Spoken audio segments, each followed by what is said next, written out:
Hello, time for some Type 40, a little more extra Type 40 exclusively here on the Spacebook channel with me, Dan Hadley, Birmingham's king of the geeks.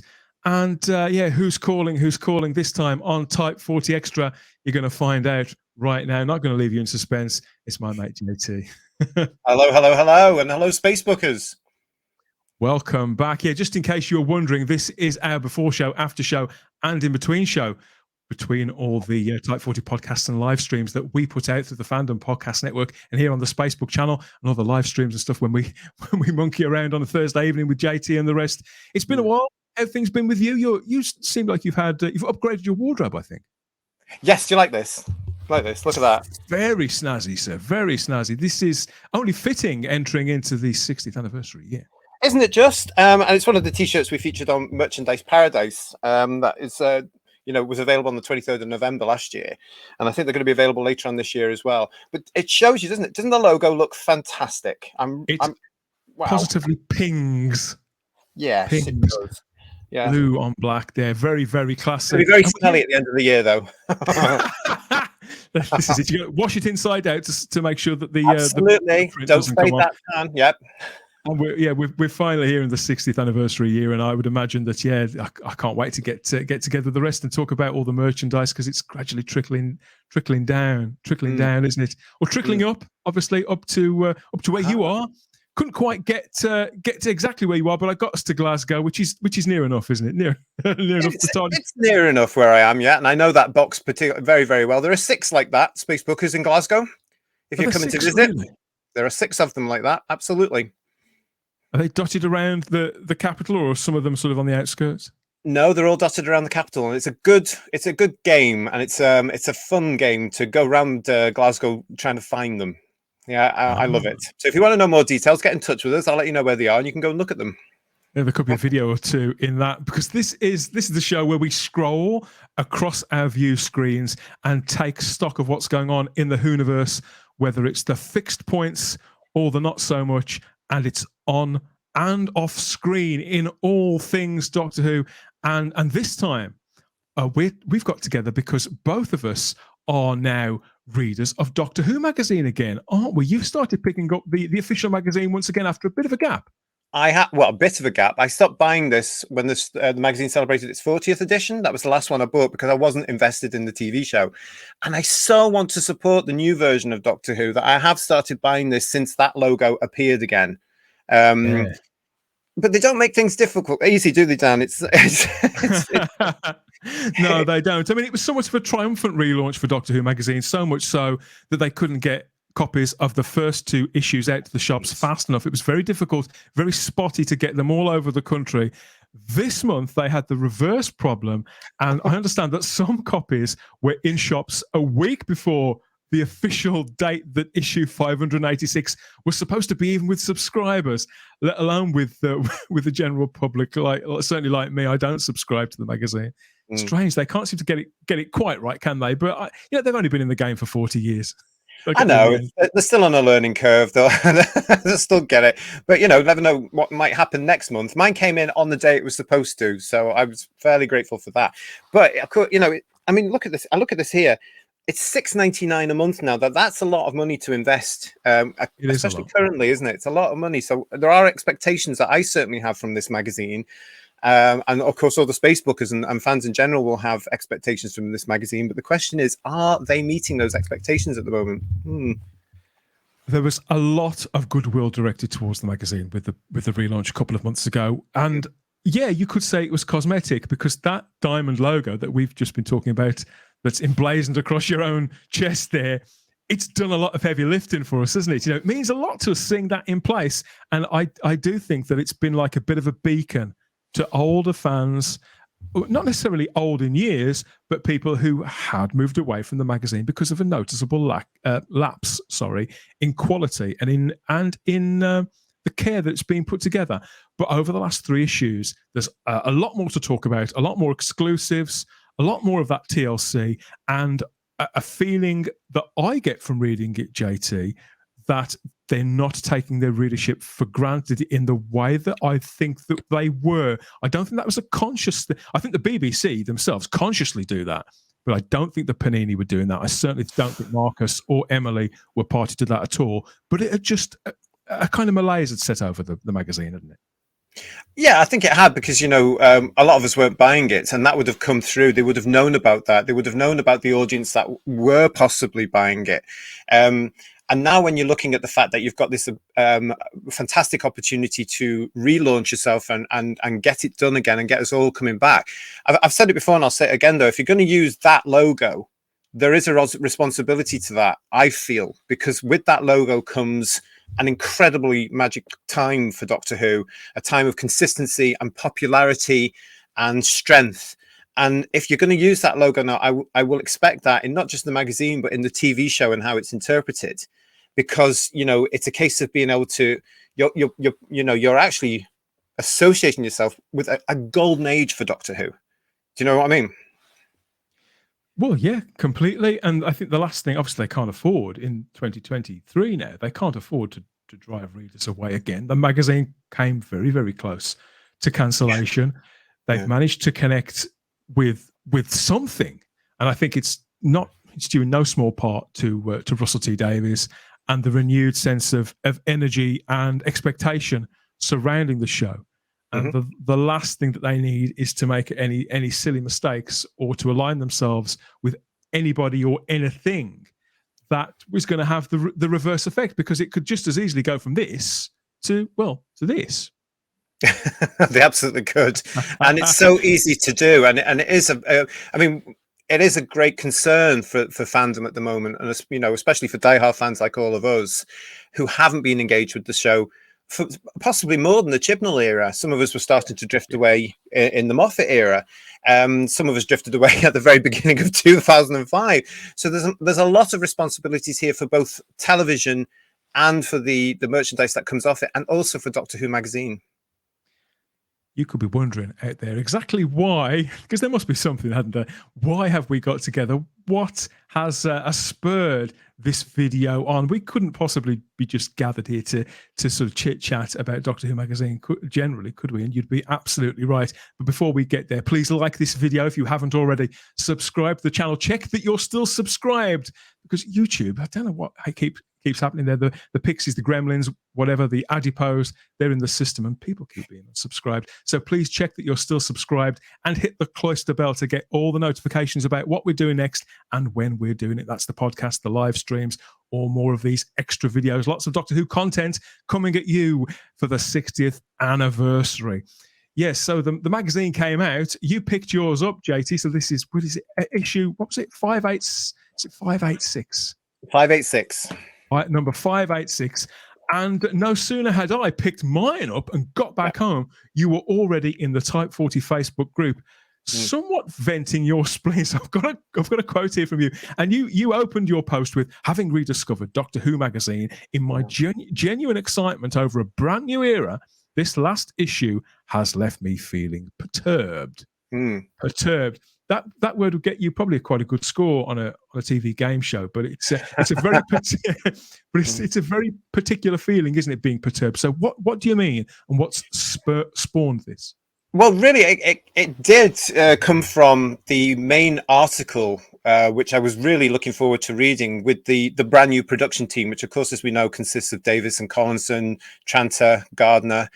And there's a lovely picture of them there with the two leads for the 60th year. And I was really looking forward to having a good read over what they were saying in the magazine. And it's a big article, isn't it? Like 6 or 7 pages. It really is. And it involves them all on a Zoom call, as people do these days, chatting to an interviewer from Doctor Who magazine about how the show has come to be, Disney, how Shooty's come to be, how Millie has come to be. So it's a nice sort of introductory interview for the new year, or should be.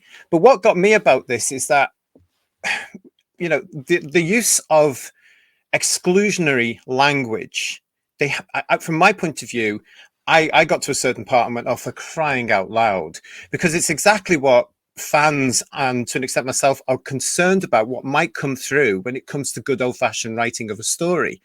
We all know that these people are extreme left-wing liberals when it comes to their viewpoints. And I use the term extreme because they are basing a lot of their viewpoints today on ideology. And that comes through very, very well in a particular part of this interview. And that's what I thought, hang on a minute, this is show business for you. They don't or won't or confuse reality with fiction, with fantasy. I think I see where you're going, because obviously they have these people. They have our affection. Phil Collinson, Jane Tranter, Russell T Davies, Julie Gardner, Catherine Tate, and David Tennant. Now, these are people that I certainly admire and respect. I'm really glad to see them back. So they have our affection. They have our investment. They have our ear. And here they have, in the official magazine, they've chosen to speak together for the very first time directly to us in a minority interest publication. This isn't going into a national newspaper. This isn't a electronic press kit or anything like that. And yet, in some respects, I feel that it reads a little like one, as if making sure they say the right things in the right way. I'm hoping it's that. I mean, I read this and was just like, oh, for crying out loud, because, you know, we've overused the word woke, but there was a part of this that is pure woke. And it's utter nonsense. It's complete fantasy. And then I happened to speak to a friend of mine a couple of hours after reading that, and he said to me, well, maybe they're just ticking the boxes there. But you know what? When you know where Russell's coming from, where you know where Phil's coming from, where you know where the casting director is coming from, where you know where, well, you assume where Shooty's coming from. Actually, I don't think they were just ticking boxes. This is them. This is their belief. This is their opinion. This is their political view. And here they are talking about it, albeit very briefly, but they're acknowledging it in the Doctor Who magazine, in an interview process with an interviewer that thinks like them. And what concerns me about this is that, you know, I get frustrated over this because, you know, over the last few years, a lot of these people, the casting director, the particular interviewer of this magazine, lots of other people associated with, I've been blocking people like me for years on social media, and they don't want to know. And I look at this and I just think it must kill them. It must kill them to understand the fact that that's reminded me. Ben Cook has unblocked me. Ben, I don't know why you've unblocked me this last 2 weeks, but Ben Cook has unblocked me. I never had any interaction with him ever. I don't know whether to congratulate you or not, but I'm certainly not unblocked by him. I won't be following Ben Cook again. But, great writer, but no, as you are, Ben, as you were. The thing about that is it is part of that circle who all think alike, who all agree, who all pat each other on the back. Everything's marvelous and glorious and fabulous and, you know, all this and all this. But no, you are part of that political structure, and it is political, I'm afraid, that a lot of us are not on board in. And as you're saying, Dan, Doctor Who magazine is a niche audience there. And surely they should understand that language to people like myself who are reading it is just like, oh, for heaven's sake, they're doing it again. And they're all sitting together. And what gets me is, as I was going to say there, I just can't help but thinking it must kill them all to understand that for this version, this rebooted version, allegedly, of Doctor Who to succeed, they have to open it up to people that don't share the same opinions as them, or use the same language as them, or will sympathize with them. I mean, what must they say really when they're not being interviewed or off camera? You know, what must they say about us? Because they've got to get people like myself and you and some of the Facebookers and Doctor Who fans back in general, because we rejected the last version. Don't care what anybody says. It was an automatic failure. Complete and total failure in every conceivable way. Wasn't it just? And it's unarguable now. It's laid bare for everybody to see that the last era of Doctor Who failed completely. And the show has become a joke in the United Kingdom as well. I mean, it's talked about in the media as woke. It's talked about as, you know, ideological. It's talked about preaching. It's become a joke, and it's embarrassing, really, to be associated with that as a fan, which is why we're looking forward to this hopefully new version. But I can understand the reappearance of Tennant on screen a couple of months ago. That it was a turbocharged huge boost away from being under the direct shadow of this enormous cloud of failure. Yeah, and people started talking about it again. Normal, everyday people. We all got the texts, we all got the phone calls and the DMs. Is David Tennant really back? We saw it instantaneously, and so for them to fall at offence at any fence, come to think of it, because every furlough of this race is so important. To fall at any fence is something that the Doctor Who brand cannot afford them to do. And so far, JT, you know, certainly in the last 6 or 7 weeks since we last made a Type 40 live, things have continued to go quite well. And not only did we got the casting of Shooter Gatwa back in May, generally very well received by the people who knew him out there. I know he's got 2 million people follow him on Instagram. I'd never heard of the guy. Really like what I've seen so far. The casting of Millie Gibson in November, that seemed to, if anything, add to that. And the pieces all seem to be coming together really, really well. We got quite an understated reveal, because this is what we were. The next thing we were all sort of waiting with clenched buttocks for. What was Shooty going to wear? Generally speaking, that was received well too. So perhaps we're all kind of waiting for somebody to do or say something wrong. It still feels a little precarious, and so. In a magazine article like this, such a long one involving so many people, perhaps somebody was bound to say something that would rankle somewhere. But this is this relates, doesn't it, directly to the casting of Gatwa in particular, when they recount their casting process and how they arrived at their choice, at their man, at Shooter Gatwa, the 15th Doctor.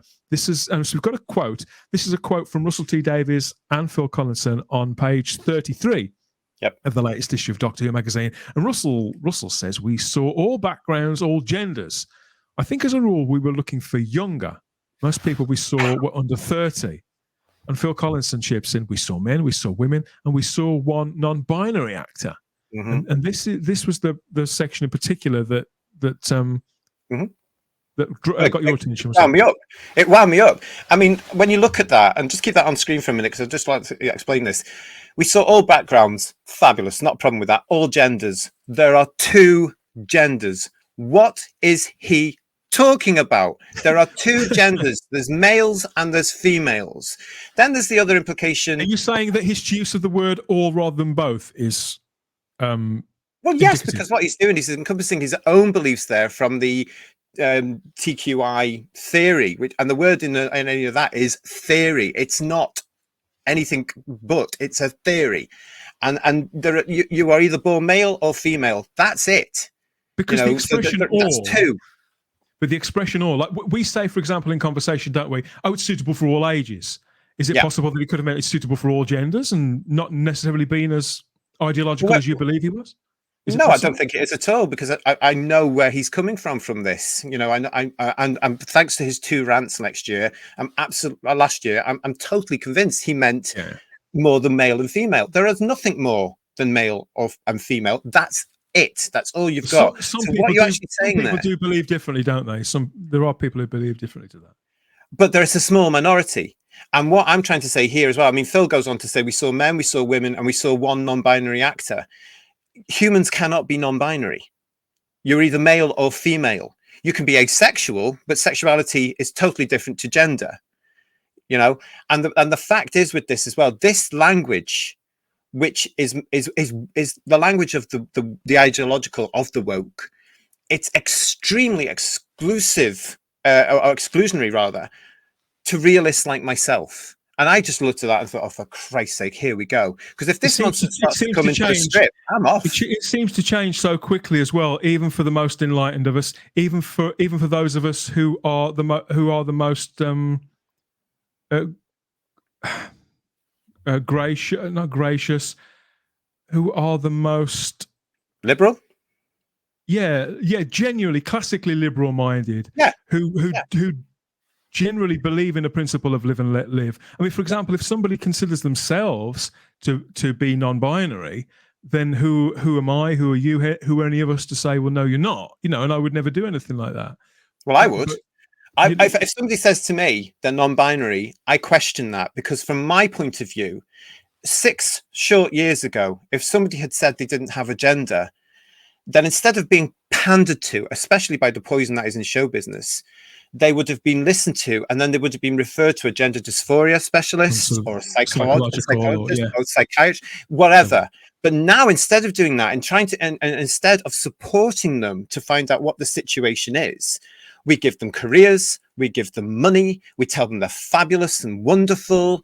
When, you know, and it's actually, in my understanding, and the way I look at it, this is actually pandering to somebody who has got a mental health well-being issue. I think it certainly implies a deficiency in one form or another, and okay, I'm not saying that if somebody is deficient in some aspect of their being, that needs to be corrected, that they should want it to be corrected. But I certainly see where you're coming. I mean, if somebody has a deficiency, for example, with their eyesight, and you go and see an optician, they will prescribe you glasses or laser eye surgery. The idea would be that it would be the ideal solution would be that would be corrected, that somebody would give you advice if you were deficient in some way.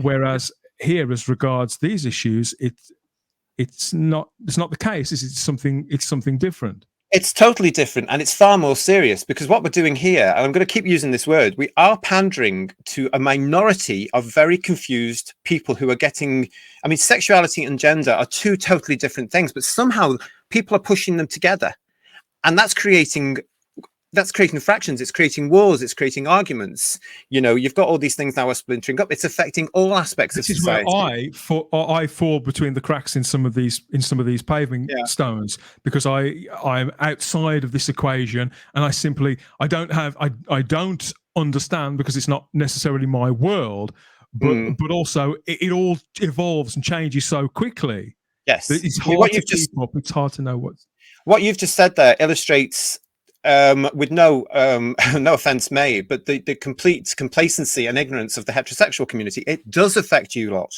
because what's coming in now is you've got these people coming in enforcing their viewpoints on you guys. It's nothing to do with being homosexual.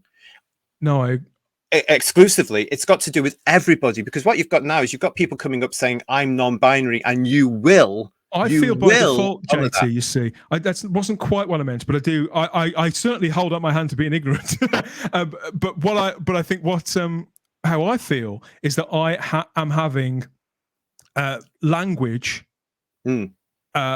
enforced on me, speech compelled on me. I'm having an identity and a labeling of myself applied to me without my endorsement, certainly without my wishes, and a lot of the time that I don't even recognise as being me. I mean, this is a broader topic, I know, and it's immensely frustrating when I do believe that generally it is more than about sexual orientation and about how one identifies as to whether we are. I mean, that expression, the one that really gets my goat is cis. CIS, comfortable in skin. Do you know how many people do you know are comfortable in their own skin, particularly their entire lives? So few. And so when somebody says, "Oh, what do you know? You're a cis white straight man," they come out with all these and you feel the labels being slapped. You feel the adhesive. You feel like you're being slurred with something. It's and you think, well, if you want to label, I mean, I don't want anybody to label themselves. I think it's enormously inhibiting, particularly if it helps people in the short term. I don't know. Maybe there's some value in it, but long term, as a strategy to get you through life, it's going to hold you back. And it's not something that I would encourage. It's not something that I endorse. Well, it's something I partially understand, but I think it should be resisted. I think it should be pushed through. Well, it shouldn't be accepted anyway. I mean, my generation spent years getting rid of labels, and we were actually there. And then suddenly, some do-gooders have brought in this all and started categorizing. Now, that's segregation. History has shown that segregation does not work under one thing. But to look at this, all genders, we saw one non-binary actor. You know, I just feel for these people. I mean, when you look at show business and the poison that show business actually is, and you look at various actors or alleged pop stars that are going around the place at the moment saying that they're non-binary, you can actually see that they are the very beginnings of a self-destructive path, and they're not getting any help for it like they would have done 20 years ago. They are just allowed to get on with it, and they're being told they're wonderful and talented and marvelous, and here's money, and here's a career, and here's a Bako suit foil outfit, and all this sort of stuff. Oh, you look wonderful, you look wonderful. And you can actually see that these people are on a course to destruction. I think there's a difference between respecting people's own sense of who they are and who they want to be, which is a worthy and a right thing to do, and to empower them to do themselves a harm of sorts, or to stunt their either physical or emotional growth, and to misinform people, either the individual themselves or society generally. 6 short years ago, if somebody had come to anybody, and any employer especially, and said, I don't have a gender, they would have turned around and said, right, let's get you some assistance for this, because that's what's called just gender dysphoria. And it's still around today. But they don't necessarily do that in the industry now. And unfortunately, that's going into other industries who should know better. Gender dysphoria is well documented, as it's not even just a 20th century thing. It is a thing. It does exist, doesn't it? Gender dysphoria. It's something that's been written about in textbooks for generations. So absolutely. That's a genuine thing. It absolutely is. But now, instead of getting the counselling that somebody may need to help them through this and support them through this, and some people come through it and some people don't, and that's when you have to say to them, right, okay, we're going to do this with you now. But it also has this effect. I mean, some people will always say on social media now, it's not harming anyone. Yes, it is, because it's now inflicting itself on society. Here in Scotland, we have a Scottish government that has just passed, or is trying to pass, a law that enforces self-ID on the entire nation. Now, the nation doesn't want it. It has a massive effect on women's rights. It has a massive effect on LGBT rights. It's abundantly clear every time that they that an opinion poll is taken of the general public how they feel about matters like that. Certainly. Absolutely. And yet what we know here is that these people that are actually putting together our beloved show would agree with that and would support that. And it all comes through the fact that it is affecting us now. Everybody has to have an awareness of this and to stand up for this if they don't believe in this. I always get very suspicious when I see somebody using personal pronouns, because for one thing, I think, why are you using that? And the second thing is, you haven't actually researched that. And you're using them because you want to be seen as the right sort of person. You've jumped on a bandwagon, or simply because they feel if they don't, they will be targeted, slurred, cancelled, their livelihoods affected. Any one of a number of outcomes that we've all seen happen. And I want to come back to Phil and Russell's exchange here, because in my view, and obviously I don't know Phil Collinson, and this seems like quite a conversational exchange, but in my view, for Phil Collinson to say, okay, we had an individual who came to an audition. If that person considers themselves to be non-binary, Phil acknowledging that, he's just being respectful of them as a sovereign individual, isn't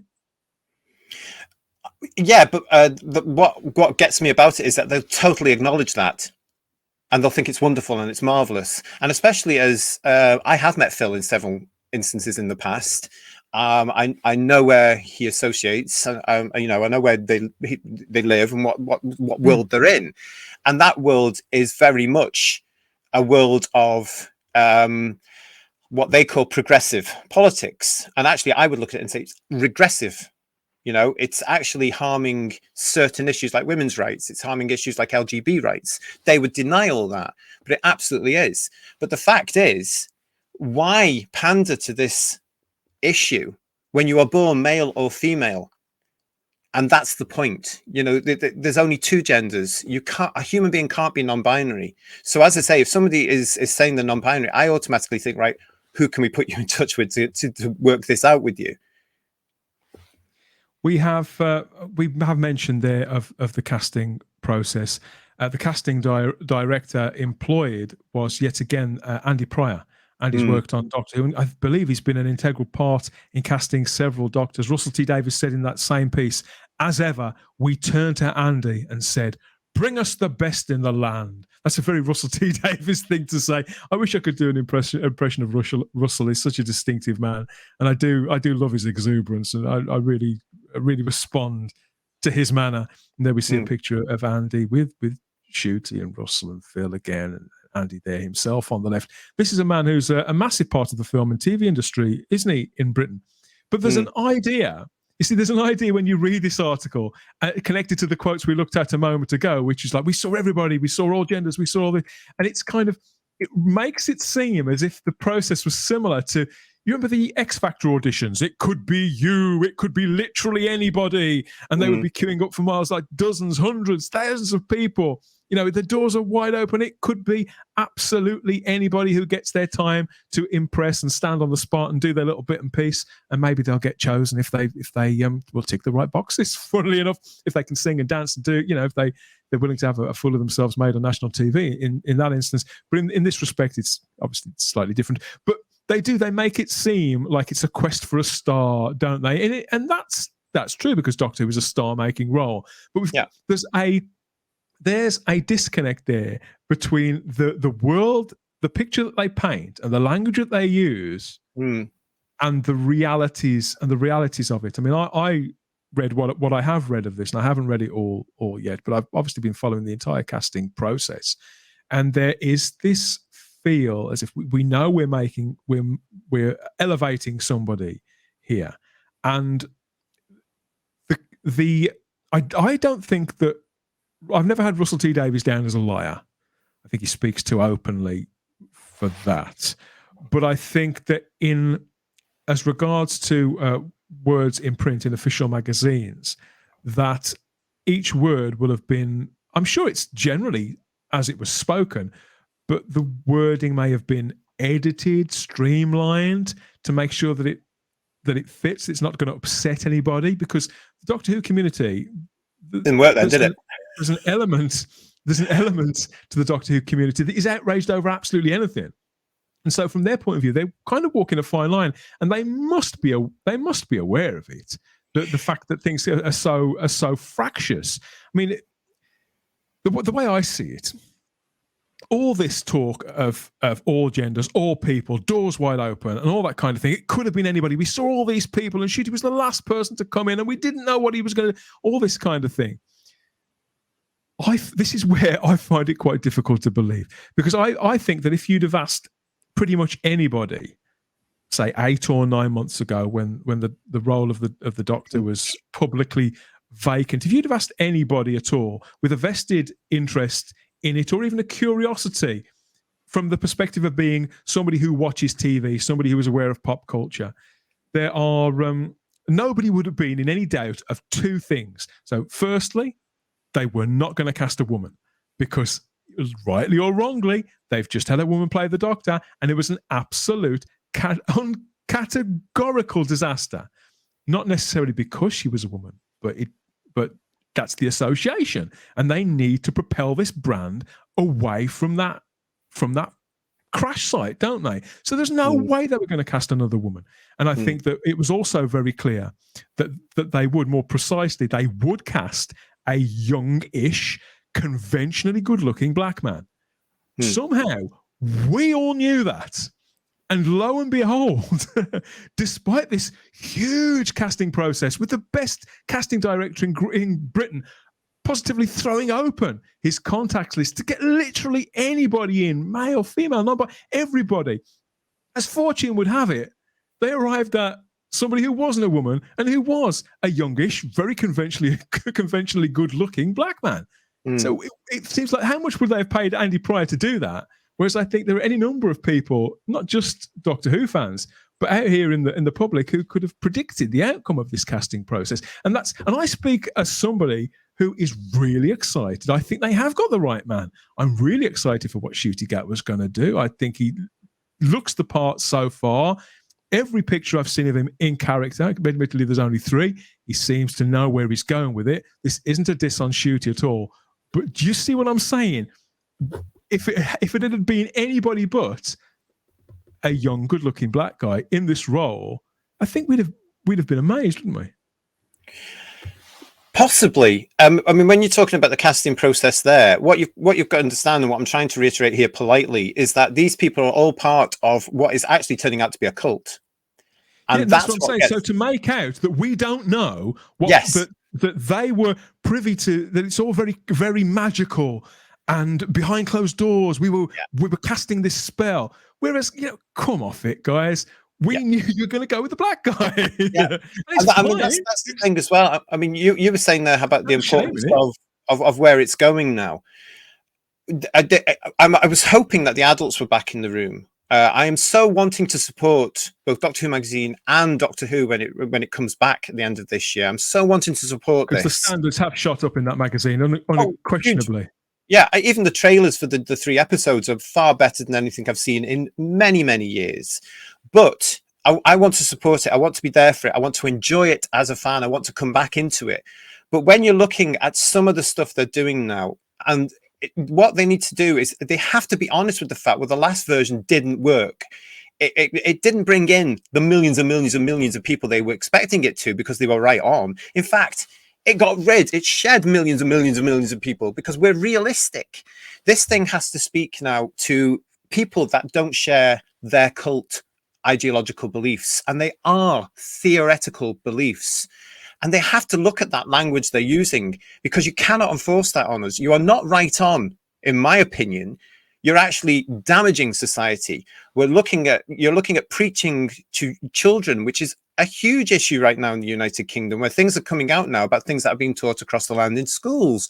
What the hell are they being told there is more than 2 genders for at the age of 5 and 6 years old? What is that about? Why are they bringing in sexual orientation stuff at 5 and 6 years old? That's a big question we've got to handle here. But these people are obviously very much up for that, because they're part of that whole spin-off from what used to be LGB, which is now LGBTQIAA BBC ITV Channel 4.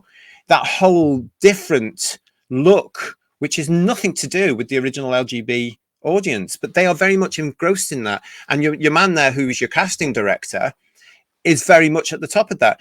There is no way that he is going to give you a job unless you agree with his political beliefs, when he's blocking people like me on Twitter who will question his political beliefs. I've seen that. Yeah. So how are you going to get a job with him?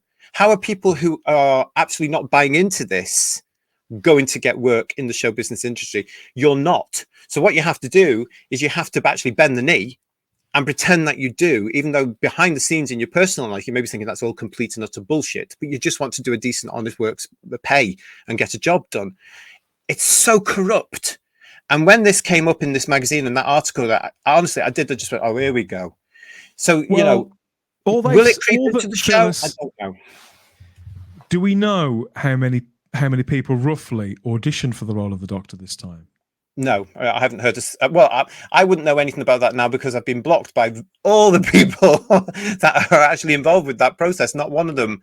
Because they talk as if it's hundreds of people. It was the kind of X Factor thing. They do talk that way, but in reality, it couldn't have been, because that's why they look to people like Andy Pryor to sit through Spotlight. The people they know, have worked with.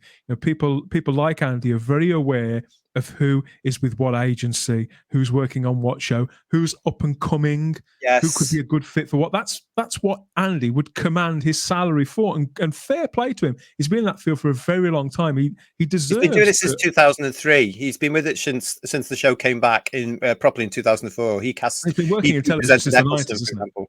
Yeah, he's been around for quite a long time. But what gets me about this is, again, going back to that whole point, how can they actually put together a show or write a magazine for the masses if they're not even going to entertain and brand people? And this is seeped down into the fandom, as we know, over the last few years. I still get it today. You're a bigot, or you're a phobe, or you're an ist, or all this nonsense because you're not agreeing. I am not going to be like you. It's like the Cybermen, isn't it? You will be like us. Or simply just questioning things that we are told. Now, I openly admit to being ignorant on some matters. I'm perfectly happy to admit that I don't know everything, and now and again that I'm wrong, because I'm an adult and I pretty much know my own mind. I'm happy to be challenged on any one of a number of things, but it's a different question being challenged on things and being informed by things. Absolutely. Or being talked down to, being slurred as being something which one is not, or things or identities being attached to me just the same as anybody else. Where it's the same thing in principle. Don't attempt to speak for me. Don't categorize me. I agree with you, JT. I think that I remember, it doesn't seem that long ago, that any form of labels were long past, well in the rear view mirror, where people just didn't talk like that again. It was like that. It wasn't that long ago. It's it's not even a question of being living memory. It's within the last decade, things have changed so quickly. And definitely. I do think you're right. The adults are still in the room, but so many of them, so many of us, have got are sitting on our hands or have got our fingers on our own lips, afraid to speak because of the consequences of speaking. Absolutely. Or And isn't that a shame? asking When questions. people are afraid to exercise the democratic right because they're going to get name called or they're going to get cancelled or they're going to get barred. Unjust. It's absolutely pathetic. And this is all coming from what used to be a balanced, to an extent, left wing, and now and that's why I always talk about extreme left wing, because they're the ones that have taken this over. And I do passionately believe that everybody is good natured, everybody wants to do the right thing, everybody wants to honor everybody else. But the way they're doing this, by crashing this whip, by certain organizations demanding this and demanding that and pushing that and doing that, and it's unethical in a way. And what's coming in is we've got governments and we've got show business and other industries now being run by these extreme organizations. And when the language sifts through like this, they've bought into that. And that just gets my back up slightly. I'm sure it gets other people's back, because I start to go, oh, crikey, it's going to be more of the same. The proof is in the pudding, of course, and we won't know until we've watched the actual episodes what's coming. But I find myself now very much on that fence, because I'm thinking, is this going to be for me again? I mean, Jane Tranter in this, in that very article, she's quoted as saying she's very excited about it. I'm misquoting her, paraphrasing now, but she goes on about it's going to be brilliant again. It's going to be great again. Now, that suggests to me that they know it hasn't been. They did well, yeah. I mean, well over a year ago now, and again, we copped a little bit of flack on this for Type 40 for drawing attention to this.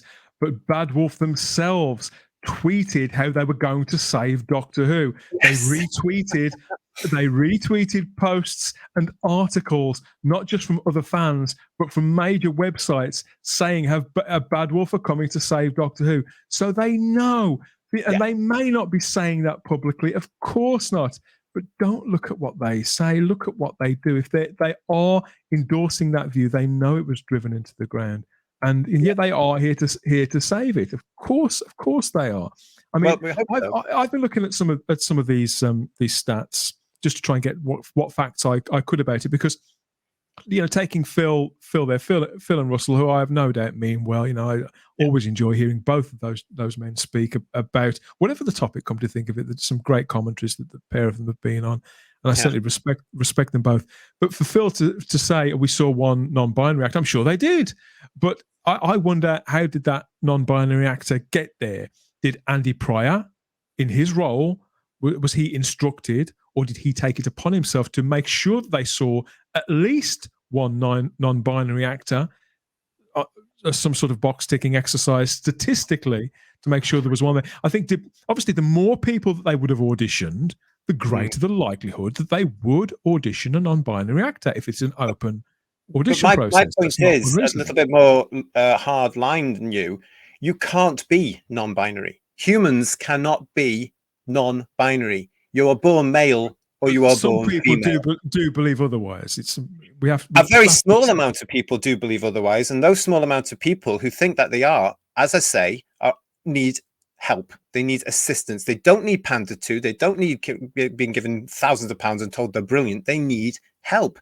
And again, a few short years ago, that would have been the case. Now they're jumped on and given all these wonderful things and pandered to. But as I say, if you look at some of these people that are going down that route, they have very obvious mental well-being issues, and nobody's helping them. That's a real concern to me. You can't just turn around and expect society to say, oh, you don't have a gender. You obviously do. Show us what's between your legs and I'll tell you which one you are. That's the fact. That's the hardline fact. Get out of your fantasy. And this is what show business for me winds me up on. They can't tell reality from fantasy because they're dealing most of the time with made up nonsense. The 2022 survey published some figures late last year. It says that 262,000 people in the UK identify as a different gender to their sex registered at birth, and a fraction of those will be the people who consider themselves to be non-binary. We haven't got an exact figure on that. It's scary, isn't it? It's absolutely scary. Yeah. So it's a very small number of people. 61,300 actors, entertainers, and presenters are currently professionally registered as working in the United Kingdom during the year 2022. Just 61,300 people. Sorry. So you think about the likelihood, percentage-wise, when you look at those two figures. I know several actors, as I know that you do. There's an expression in the acting world that there's a lucky 500 group of actors who are always in work, who are actors who we will see on television. Even if we don't know their names, they will turn up in multiple things. So 500 really busy, proper full-time working actors in the UK. So all that shrinks the percentage and shrinks the likelihood of anybody who is in such a tiny minority of people making their way through naturally through an audition process, unless they're playing. Yeah, if you're a one-arm tennis player from Papua New Guinea, for example, and they're looking for a one-arm tennis player from Papua New Guinea for an episode of whatever, the odds are you're going to get it. But generally speaking, most roles on British TV in most productions wouldn't be asking for that. So I'm speaking more generally. It's science fiction, as I've said before on the show, we have been used to various characters with different colors, bodily looks, non-binary, no gender, because we deal with science fiction. It's science fiction. No matter what it is, whether it be Star Trek, whether it be Star Wars, whatever, we've encountered, even in the books of Asimov, whatever, we have encountered people that are not human. So we are used to that and we are welcoming to that. But when you're going through something like now, where this is fact, it's not fantasy, it's not fiction. This is what's happening now. We've got a lot of very confused, especially young people, very wary young people, very misinformed and badly educated young people, because they're being pandered to by these big organizations that have infiltrated education, infiltrated government, infiltrated businesses, and said, you must do that.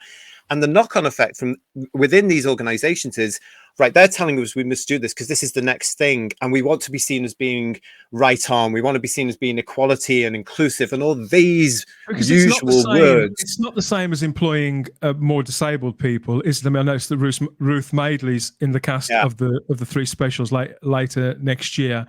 I haven't seen this actress in other things. She's done a few Big Finish dramas. I know that she's been an actress for quite some time. A lot of people really love her. I'm sure she'll be great in this new role. But that's different, isn't it? Disabled people in the UK, part of everyday life. Most of us will either be working or have worked alongside disabled people, disabled in one way or another. So this is something that is identifiable. It's a reality of life. And so when you're telling science fiction stories, it's the whole Tooting Bec story, isn't it?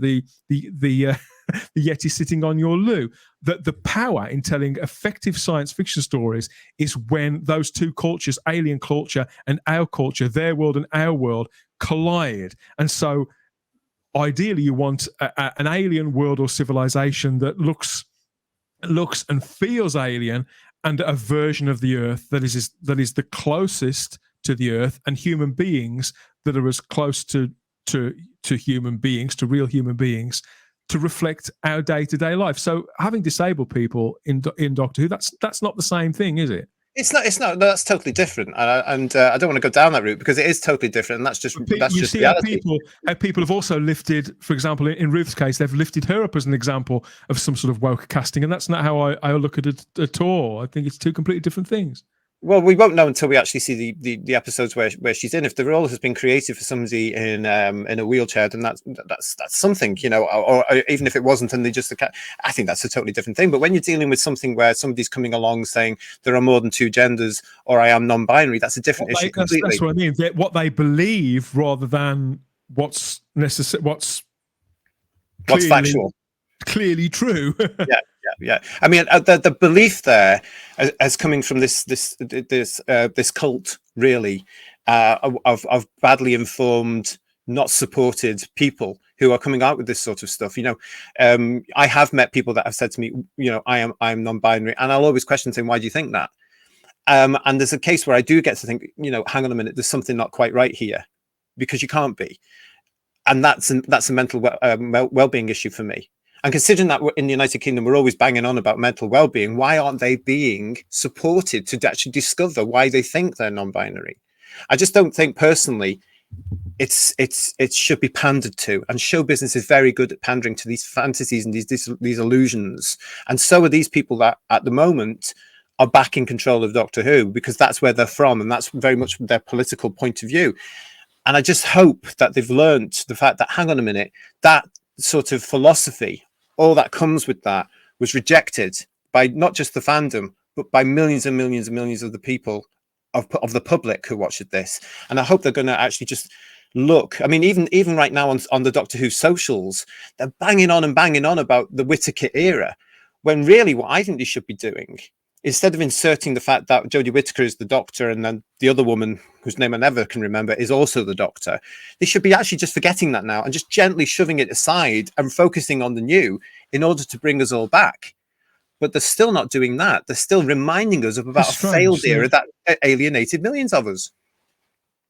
Do you think it's a desperation to not drive those people away, those very few people away who are still invested in it? Or do you think it's coming from a good place, or do you think they still don't understand? I think they just genuinely aren't thinking. I think that genuinely, they're either going to use a phrase, double down on this, which they seem to be doing now, or they're just genuinely thick. And they're not actually thinking, well, actually, this is not the way to bring people back by going on about this era that was rejected. Because again, playing devil's advocate, the average person who pays their TV license, who watches the TV to generally relax, and who is going to hopefully flock back to Doctor Who, only a percentage of them will be subscribed to Doctor Who channels and accounts on social media, won't they? Those posts are already there for people who have expressed perhaps a deeper interest. They're there for fans. That's what the whole social platform is about. But you've got people like myself that have returned to those platforms. To grow, it's got to attract and grow viewers. The fan thing comes later, doesn't it? At the moment, the fan thing needs to be there now. You've got to have people like me who have rejected the last few years coming back. I did go back to the social platforms. I'm beginning to wonder why I bothered now. Because I've noticed some strange posts in the last few days from them. These kids running this thing need to grow up, and they need to understand it's not because the show is about you guys, what you're posting. It's because we know Tennant's coming back. That's why we've come back. We're coming back to give this thing, you know, we're on a lot of us are on the fence. We're coming back to have a look to see what's going on. You've got to sell that version back to us. You can't keep banging on about a failed era for a small minority of fans that were watching it who aren't necessarily staying around. We know that some of these obsessed females have disappeared now and gone on to plague something else. In a puff of smoke. Absolutely. So they've got, I don't know, it just seems at the moment it hasn't sorted itself out as much as I think it should have done, when they seem to be really pushing forward now with the next series and filming and getting things going. Do you think it's perhaps that it's Bad Wolf and BBC Studios that are being complacent as regards to social media and still don't realise how important it could be? I think there's definitely an element of, well, those people are running that, let them get on with it. But also there's an element of the fact is they are agreeing with what's being put out there in the input, you know, and it's a case of being able to say, well, yes, we love that era. That we're going to be accounts are run by agencies outside, don't we? But they can't possibly approve every single post that they. Well, in the magazine, I can't remember his name now, but in that magazine, Russell does mention who's doing the socials. I can't remember the guy's name, but it's a fact that they are all part of this big group now, isn't it? And it's a fact that it's a young guy that's doing it. Is it the guy that we spoke about, the new brand manager that we spoke about on the show? Name. I think it's a different name. I think it's somebody else. I don't know the full story of that, but they've got to understand that was a massive turn off. If you want us to come back, concentrate on the new stuff and concentrate on the real essence of Doctor Who. Don't just keep telling us that the other woman is the Doctor all the time and put lots of pictures of her. Sorry, I can never remember her name because I never watched it and I'm not interested. Joe Martin, yeah. Thank you. Stop telling us that Martin is the Doctor, because to millions and millions of us, she isn't. Millions more than to those that she is. So stop pushing that agenda. Get over it. And also, what I would say to them is move on, start focusing on that. If you want us to come back, this is the time to do it, because we might come back, but we might just disappear again. They cannot afford to alienate any of us. And with language like they're using in the magazine, with stuff that they're doing on the social media, they run that risk again. And this show they've put such a lot of time, effort, care, money into this show. It has to work. But I can guarantee you, you've got to learn from what happened from the last era. There is no necessarily new audience out there for you without us. It's as simple as that, because we abandoned the last era and it flopped. They're not going to stick around for you. That small amount of people that were there on the last era are not necessarily going to stick around for the next era. They need to be helping not just Doctor Who magazine, but they need to be thinking of other licensees, like Big Finish, for example, numerous book publishers, and whatever's coming in next. There's brand new licensees going to be out there. All of them will be tentative right now to see how this thing goes. I mean, they'll jump on the fact that Tennant's coming back because we all know that's going to be popular. I'm expecting them to be hugely popular. I expect millions of people to watch those 3 episodes, millions. But the big trick will be how to get them to watch that, to continue to Christmas Day, to watch Shooty's arrival, and then onwards. But if you're coming out with exclusionary fantasy language, if you're coming out with nonsense, which quite frankly the British people are not adhering to, and that society in general is, if you're not aware that society is actually standing up for this now, and more people are becoming aware of this. Do you think they assume that as Doctor Who fans and Doctor Who magazine readers that we are of the same mind as them on any one of a number of issues, including those ideological ones that you spoke about? No, I don't. I don't think they assume that. I think that they know that there's an awful lot. I think they're doing it basically to enforce their idea on this. Stephen Moffat knows the fandom isn't entirely made up of far leftists. But so does Russell, and so does Collinson, and so does Jane and Julie, and so does Andy Pryor, and so does the interviewers at Doctor Who magazine. They know that because they've been busy blocking us over the last 5 years. They know that opinions are not right. Some people out there will be thinking, why have you got your bee in a bonnet about just a few quotes in one article in one magazine? What would you say to them? Because it's exclusionary language, and I fear for the fact, here we are trying to support this new version of Doctor Who. We're trying to overlook the fact that Russell went off on 2 almighty rants, putting his politics very firmly on the table, excluding a lot of people last year. We're trying to overlook that. We're trying to bring people back together.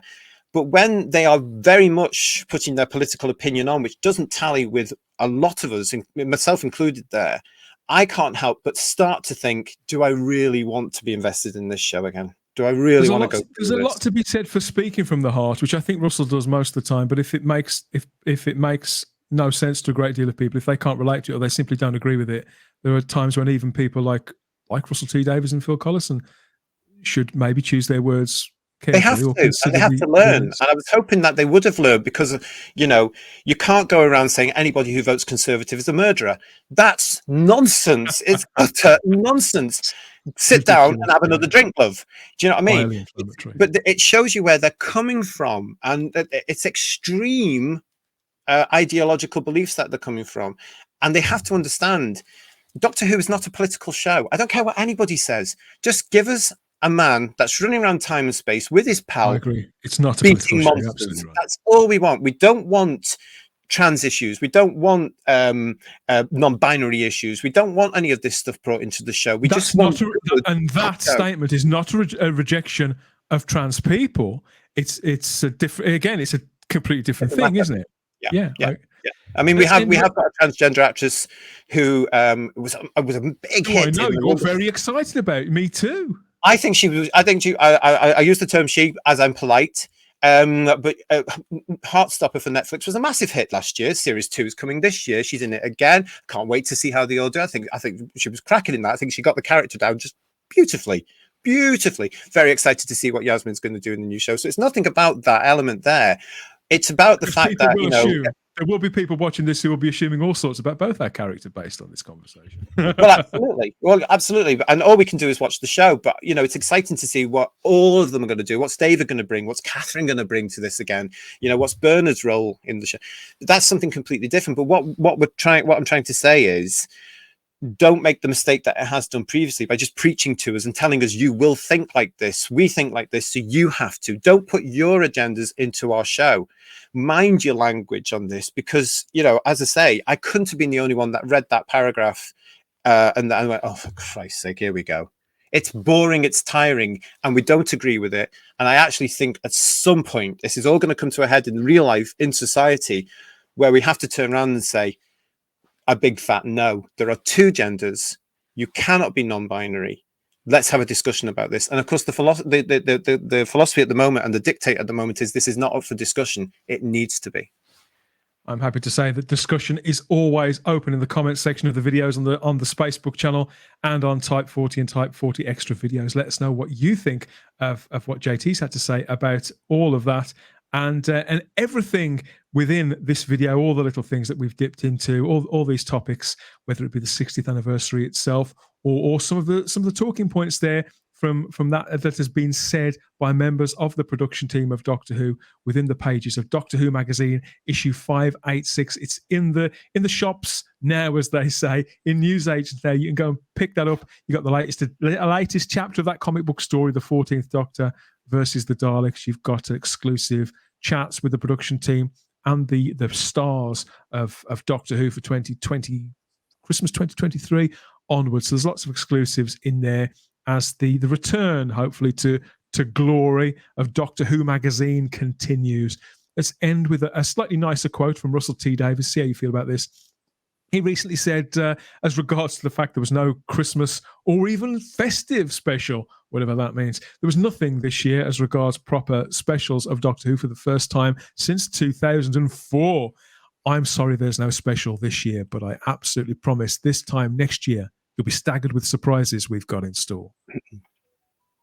Hopefully the surprises are good ones, JT. I think, we're both still very upbeat about this. It's important to state. I'm trying to be. My patience is being tested, but I'm trying to be because I live in the real world and I'm aware of the dangers of their philosophies and their politics to society.